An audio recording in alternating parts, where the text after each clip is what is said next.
The sheriff's deputy handed me the papers on my front porch at 7 in the morning, right there in my housecoat and slippers for all the neighbors to see. A restraining order. Against me. Filed by the same woman who was walking around with my kidney inside her body. The woman I'd literally given a piece of myself to save. The same daughter-in-law who used to call me Mama Ruth and cry on my shoulder about how scared she was of dying, how grateful she was that I was willing to be tested as a donor match. But before I begin my story, let me know in the comments where you are listening from and what time it is. I just want to know I'm not alone in this. And if you feel moved by what you hear, consider subscribing. It helps give me the strength to speak my truth. Now let's get into my story. Standing there on my porch at 68 years old, reading words like harassment and unwanted contact and excessive attachment, I felt something crack inside my chest. Not my heart, that had been breaking slowly for months. No, this was something deeper. Something that had been holding me together through 37 years of putting everyone else first, of biting my tongue and turning the other cheek and being the good Christian woman my mama raised me to be. The deputy, a young black man who reminded me of my grandson, looked uncomfortable as he watched me read. "Ma'am, you understand what this means, right? You can't go within 500 feet of Mrs. Patterson or her residence." Mrs. Patterson. Not even Sarah anymore. Like we hadn't spent 2 years going to dialysis appointments together. Hadn't held hands in that cold hospital waiting room while they prepped me for surgery. Like I hadn't woken up with a scar running down my side, and the knowledge that half of one of my kidneys was now keeping my son's wife alive. "Yes, officer," I said, folding the papers with steady hands. "I understand perfectly." But I didn't. How could I? 3 months ago, Sarah had been calling me every day, sometimes twice a day, asking for advice about everything from what to cook Marcus for dinner to whether she should take that promotion at work. She'd stop by unannounced, settle into my kitchen with a cup of coffee, and talk for hours about her hopes and fears and dreams for the future. A future my kidney had made possible. Now, according to these legal papers signed by some downtown lawyer, I was a threat. A woman who had inserted herself inappropriately into their marriage and showed an unhealthy level of involvement in their personal affairs. I walked back inside and sat down at my kitchen table, the same one where Sarah and I had planned her surprise birthday party for Marcus just 6 weeks ago. The morning light streamed through my yellow curtains, the ones Sarah had admired and asked me to help her make for her own kitchen. Everything in my house held memories of her, of the closeness we'd built during those terrifying months when her kidneys were failing and the doctors weren't sure if she'd live to see her 35th birthday. I'd been the one to suggest getting tested as a donor. Marcus was too scared to bring it up, and Sarah's own family lived clear across the country in Oregon. When the call came that I was a perfect match, better than perfect, the doctor had said, like we were related by blood. Sarah had cried so hard I thought she might make herself sick. "I can't ask you to do this," she'd whispered, gripping my hands across this very table. "It's too much.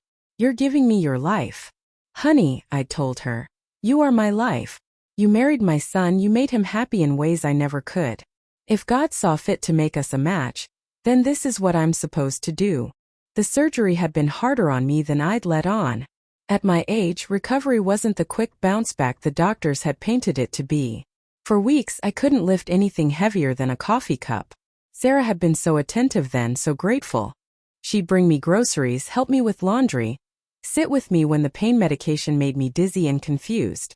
"I owe you everything," she'd said over and over. "I'll never be able to repay you for this gift." I'd brushed off her thanks, told her family takes care of family, told her the gift was seeing her healthy and strong again, seeing the color come back to her cheeks and the light return to Marcus's eyes. My son had been carrying the weight of her illness like a stone in his chest, and watching her get better had made him young again. But somewhere along the way, my gratitude had turned into something else in Sarah's mind. Something twisted and ugly that lawyers could put into legal language and judges could sign off on. I got up and walked to my bedroom, to the dresser where I kept important papers in the top drawer.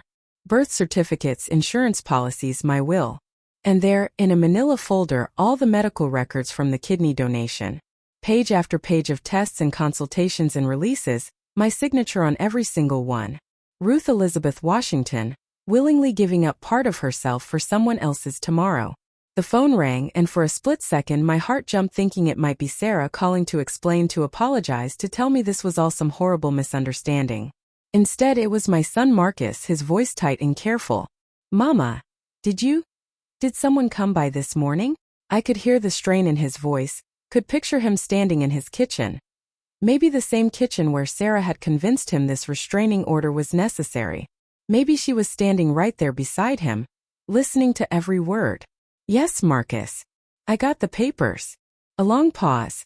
In the background I could hear Sarah's voice, sharp and insistent, though I couldn't make out the words. "Look, Mama, this is hard to explain. Sarah feels like maybe you've been a little too involved in our marriage lately. Too involved. Like caring about the woman who carried my kidney was some kind of crime. Like asking how she was feeling, bringing her my grandmother's chicken soup recipe when she caught a cold, offering to help her plan Marcus's 40th birthday party. Like all of that was somehow crossing a line I didn't even know existed.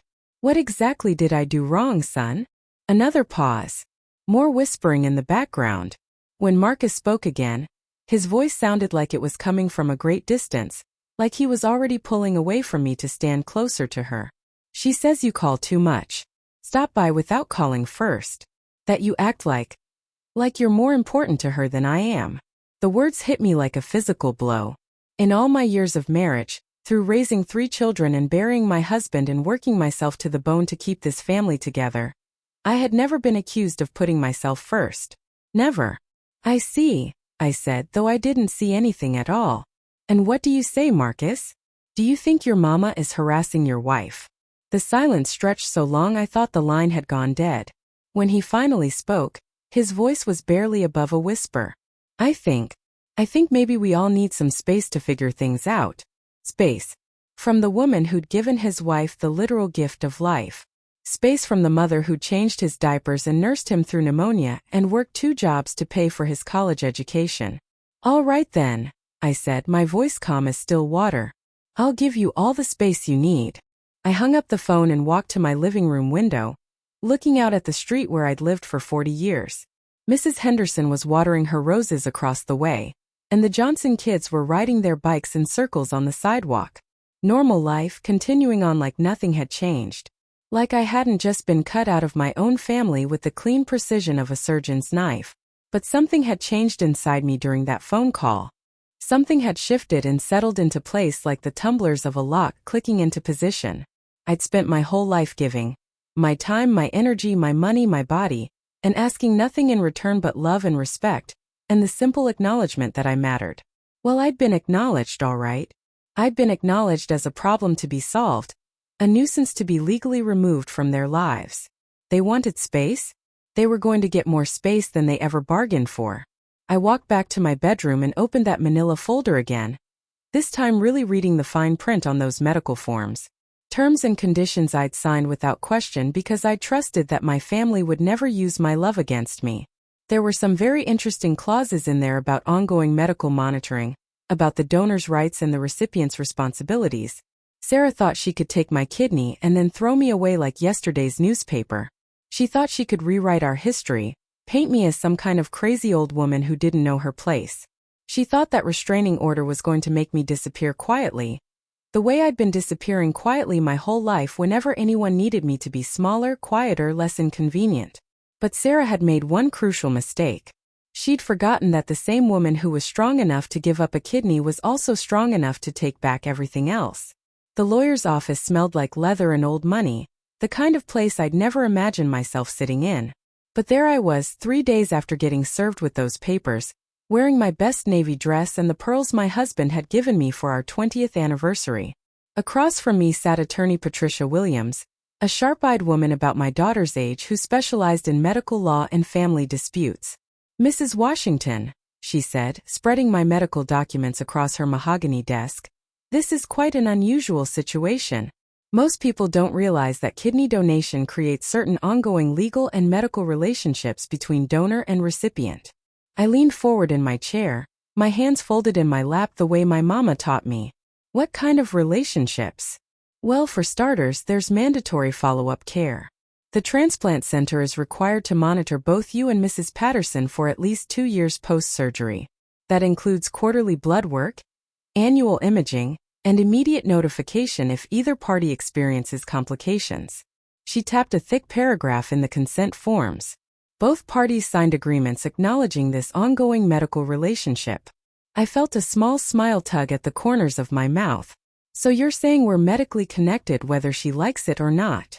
Exactly. But there's more. Patricia flipped to another document. The hospital's ethics committee requires that living donors maintain access to information about how their donated organ is functioning. It's considered a matter of informed consent and donor rights. If Mrs. Patterson's kidney shows any signs of rejection or dysfunction, you have a legal right to be informed. My mind was spinning, but in a good way for the first time in days. And if I'm not informed? Then both she and the hospital could be in violation of federal medical privacy laws and transplant regulations. The penalties are quite severe. Patricia leaned back in her chair. Mrs. Washington, I have to ask, what exactly are you hoping to accomplish here? I thought about that question for a long moment, looking out her office window at the city below. What did I want? Revenge? Justice? Or just the simple acknowledgement that you can't take someone's kidney and then pretend they don't exist? I want my family to understand that love isn't something you can just throw away when it becomes inconvenient, I said finally. I want them to know that actions have consequences, even when you're pretty and young, and think you can rewrite history to make yourself the victim. Patricia nodded slowly. I think we can work with that. But Mrs. Washington, I need to be clear about something. If we pursue this, it's going to get uncomfortable for everyone involved. Are you prepared for that? I thought about Sarah's face when she'd first learned I was a donor match, how she'd looked at me like I was an angel sent straight from heaven. I thought about Marcus holding my hand in the recovery room, tears in his eyes as he thanked me for saving his wife. I thought about all those evenings in my kitchen, Sarah confiding in me about her dreams of having children once she was healthy again. Then I thought about that restraining order, about being called a threat and a nuisance, about my own son choosing his wife's convenience over his mother's dignity. I'm prepared, I said. That afternoon, I stopped by my friend Dolores's house. We'd known each other for 35 years, ever since our kids were in elementary school together. She was the only person I'd told about the restraining order, and she'd been madder than a wet hen ever since. You should have called me sooner, she said, pouring sweet tea into tall glasses at her kitchen counter. I've been wanting to give that girl a piece of my mind since you told me what she did. Well, now you might get your chance, I said, and told her about my meeting with the lawyer. Dolores set down her glass hard enough to make the ice cubes clink. You mean to tell me she can't legally cut you out like that? Not only can't she cut me out, she's required by law to keep me informed about her medical condition. And if she doesn't? I shrugged. Well, let's just say it could get very expensive for both her and the hospital. Lord have mercy. Dolores shook her head. That girl thought she was so smart, getting those legal papers drawn up. Bet she didn't consult with anyone who knew the first thing about transplant law. I'm sure she didn't. Probably just went to some general practice lawyer and told them her crazy mother-in-law was bothering her. I took a sip of my tea, savoring both the sweetness and the irony. But here's the thing, Dolores. I'm not going to use this information to hurt her. I'm going to use it to educate her. The next morning, I did something I hadn't done in 40 years of living in this house. I called a locksmith and had him change every lock, front door, back door, garage, everything. Then I called the security company and had them install cameras at every entrance. If Sarah and Marcus wanted to treat me like I was dangerous, then I was going to protect myself accordingly. The locksmith, an older white gentleman with kind eyes, noticed my hospital bracelet from the surgery. You been in the hospital recently, ma'am? Yes, sir. Gave my kidney to save my daughter-in-law's life. He stopped what he was doing and looked at me with something like awe. That's incredible. She must be very grateful. I smiled, but it felt different than my usual smiles. Sharper somehow. Oh, she is. So grateful she got a restraining order against me to make sure I don't bother her with my gratitude. The locksmith's face went through several expressions before settling on disgust. Some people, he muttered, and got back to work with considerably more vigor. That evening, I sat at my kitchen table and composed a letter. Not to Sarah, the restraining order prevented that. And not to Marcus, I wasn't ready to talk to him yet.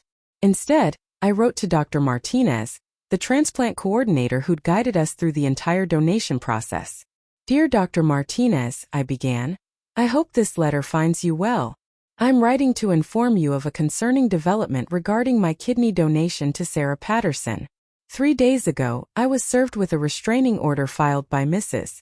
Patterson, claiming that my ongoing concern for her welfare constitutes harassment. I went on to explain the situation, making sure to mention that I had no way of knowing about her medical condition or any potential complications with the transplanted kidney.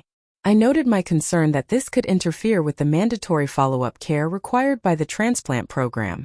I kept my tone professional and worried, like any responsible donor would be.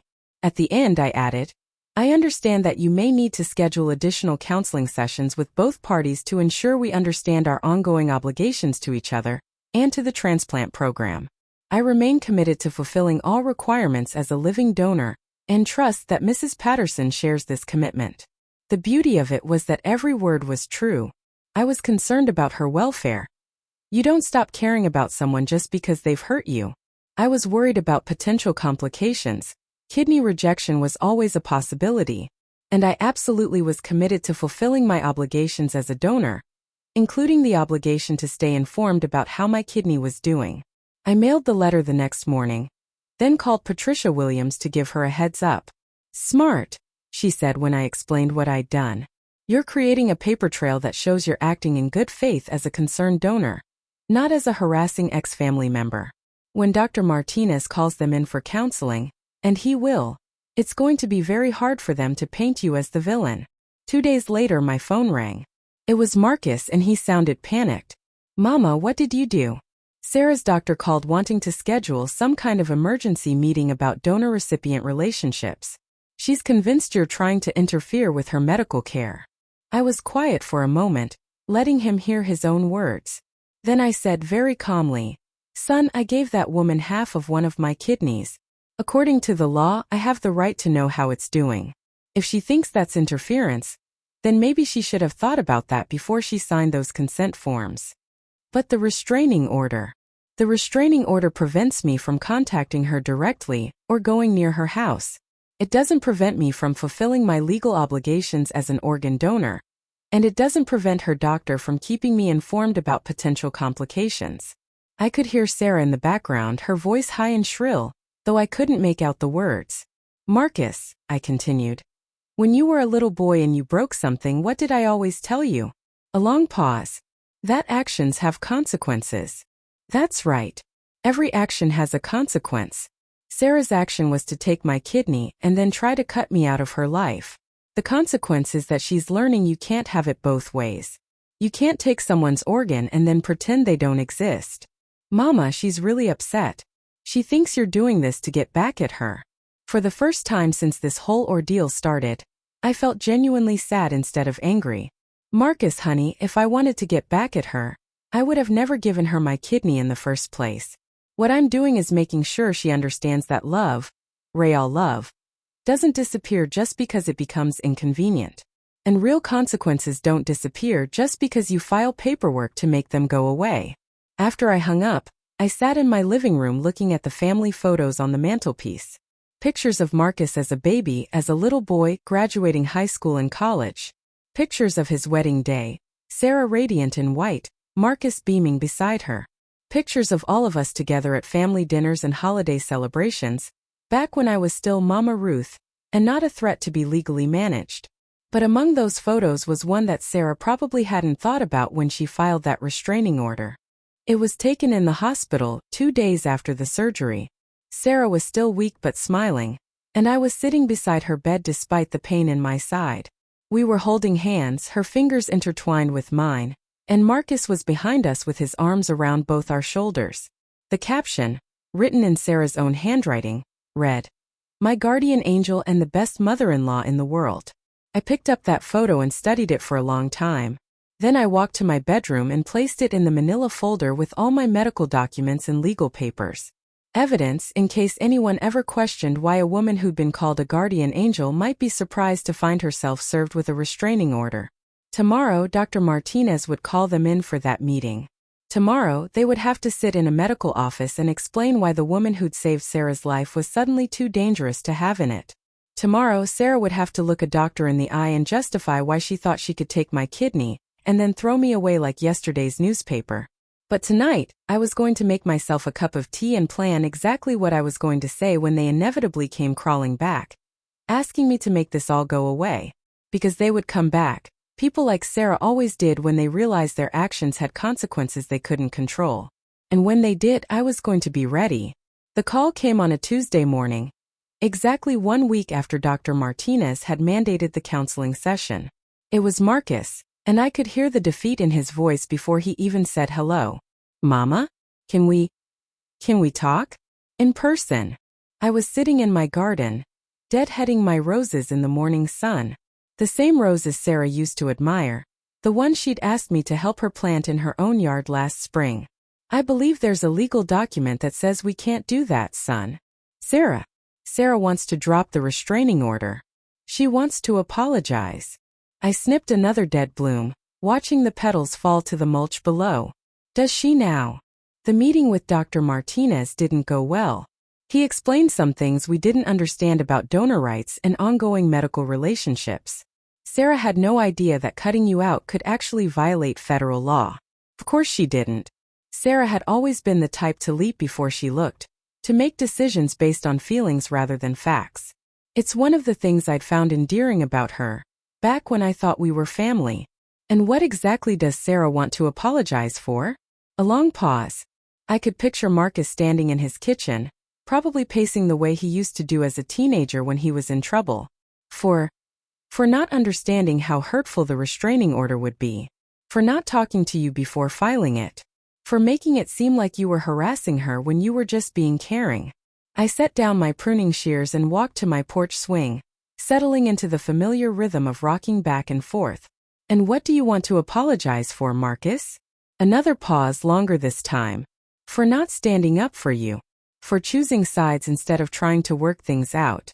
For forgetting everything you've done for us, especially for Sarah. I kept rocking, watching Mrs. Henderson across the street watering her flower beds. Normal life, continuing on while my family fell apart and tried to put itself back together with apologies and good intentions.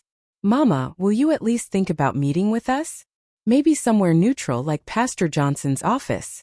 I thought about Pastor Johnson, who'd baptized Marcus when he was 12 and married him and Sarah in our little church 5 years ago. Who'd visited me in the hospital after the surgery, and called me a living example of Christian love. Yes, Pastor Johnson would be very interested to hear about how Christian love had been rewarded in this situation. All right, I said finally. Tomorrow afternoon at 2 o'clock. But Marcus, I want you to understand something. An apology is just words until it's backed up by changed behavior. Sarah hurt me in a way I didn't think was possible, and you let her do it. That's going to take more than sorry to fix.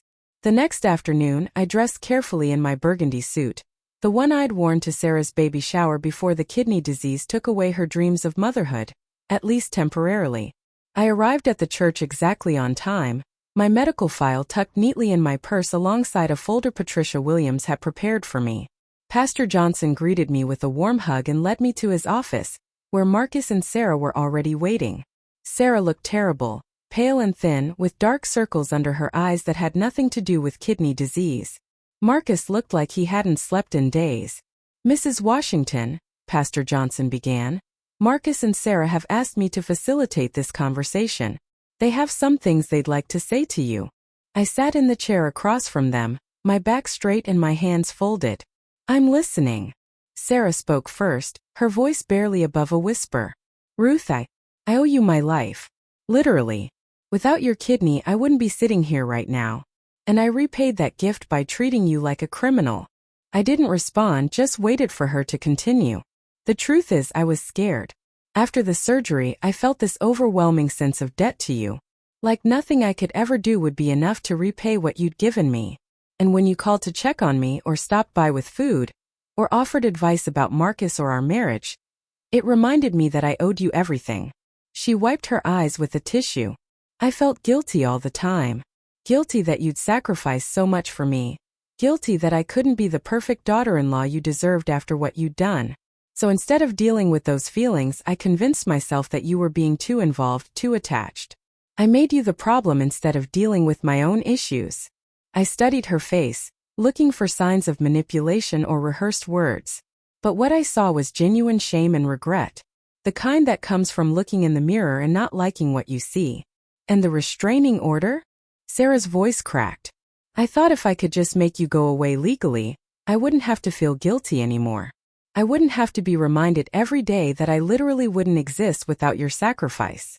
I was selfish and cruel, and I'm so sorry. I turned to Marcus.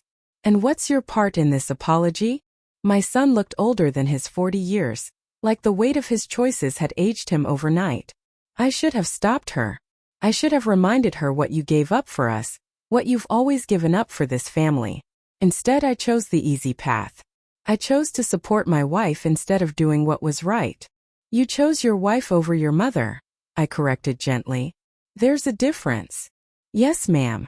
I did. And I'm ashamed of that choice. Pastor Johnson leaned forward. Ruth, how are you feeling about what you're hearing? I opened my purse and pulled out that hospital photograph, the one of Sarah and me holding hands, with her handwritten caption about guardian angels and the best mother-in-law in the world. I placed it on the coffee table where all of them could see it. This picture was taken 3 months ago. 3 months. In that time, I went from being a guardian angel to being a threat that required legal intervention. I looked directly at Sarah. Do you understand how that feels? She nodded, tears streaming down her face. I can't imagine. I'm so sorry. Sorry doesn't give me back the nights I lay awake wondering what I'd done wrong. Sorry doesn't erase the humiliation of being served with legal papers on my front porch for all the neighbors to see. Sorry doesn't heal the damage done when my own son chose his wife's convenience over his mother's dignity. The room was quiet except for the sound of Sarah crying. I reached into my purse again and pulled out Patricia Williams's folder. This contains information about my legal rights as an organ donor that you apparently didn't research before you decided to cut me out of your lives. It also contains documentation of every violation of transplant protocol that occurred when you filed that restraining order without consulting with the medical team. Marcus paled. Mama, what does that mean? It means that Sarah's attempt to legally eliminate me from her life actually put both her and the hospital in violation of federal medical regulations. It means there could be significant financial penalties and medical consequences. I set the folder on the table next to the photograph. It also means I have legal grounds to challenge the restraining order and potentially seek damages for the emotional distress it caused. Sarah's crying intensified.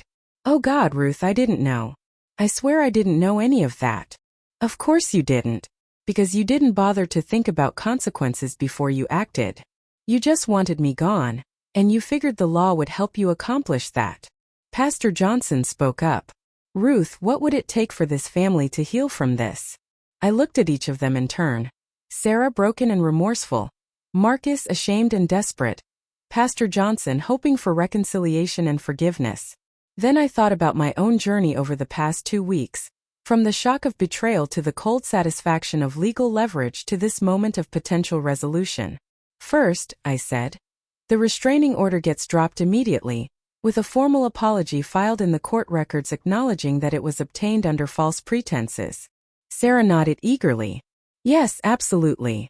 Second, we all go back to Dr. Martinez together and complete the donor-recipient counseling program properly. All of us need to understand our ongoing obligations to each other. Of course, Marcus said. Third, Sarah writes a letter to my lawyer explaining that the restraining order was filed in error, and that she has no concerns about my behavior as a donor or family member. I'll write it today, Sarah promised. I stood up, smoothing down my skirt. And fourth, we all remember that love, real sacrificial love, is not something you can just throw away when it becomes inconvenient. When someone gives you a piece of their body to save your life, you don't get to decide later that their love is harassment. I picked up the photograph and the legal folder, tucking them back into my purse. I forgive you, Sarah. Both of you.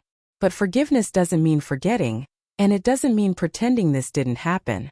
You broke something precious, trust, and it's going to take time and consistent action to rebuild it. Sarah stood up, reaching toward me hesitantly.